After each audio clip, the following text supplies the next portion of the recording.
ওগো, তোমার কি হলো? তুমি এমন করছো কেন? আমার সব স্বপ্ন ভেঙে চুরমার হয়ে গেল গো। কি হয়েছে তোমার, বলো না। আব্বু আমার উপর রাগ করে এমন করছে।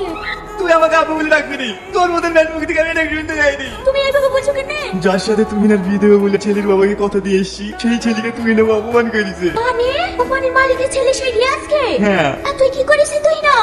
আমি না জেনে এই কাজটা করে ফেলেছি। বিশ্বাস করো মা, জানতাম না যে ওই সেই রিয়া। ওর ছোটবেলাকার ছবি এখনো আমার কাছে আছে। এতদিন পর ওর চেহারা অনেক চেঞ্জ হয়ে গেছে, তাই আমি চিনতে পারিনি। তুই শুধু ওকে অপমান করিসনি, জীবন নিয়ে খেলা করেছিস। আব্বা সত্যি বলছি, তোমরা আমাকে একটু বোঝার চেষ্টা করো। না ছোটবেলায় যেদিন থেকে রিয়াজের সাথে আমার বিয়ের কথা বলেছিলে, সেদিন থেকে আমি ওকে বয়ফ্রেন্ড স্বামী সবকিছু মানি, কিন্তু আমি ওকে চিনতে পারিনি। ওকে চুপ করতে বলো, ওর মতন ম্যান মুখ দেখতে পারে ঘৃণা লাগছে। কি বললে? আমার এই মুখ দেখতে ঘৃণা লাগছে? ঠিক আছে, আজকের পর থেকে আমার এই মুখ তোমাদেরকে কোনোদিন দেখাবো না। এভাবে যাসনি তুই, না যাসনি। একটা মেয়ে এসে তোমার সঙ্গে দেখা করবে বলছে। ঠিক আছে, ভিতরে পাঠাও। তুমি এখানে কি মনে করে? তোমার সাথে দরকার আছে তাই। বা তোমার সাথে কোনো দরকার নেই। কিন্তু আমার আছে, আমি তোমার কাছে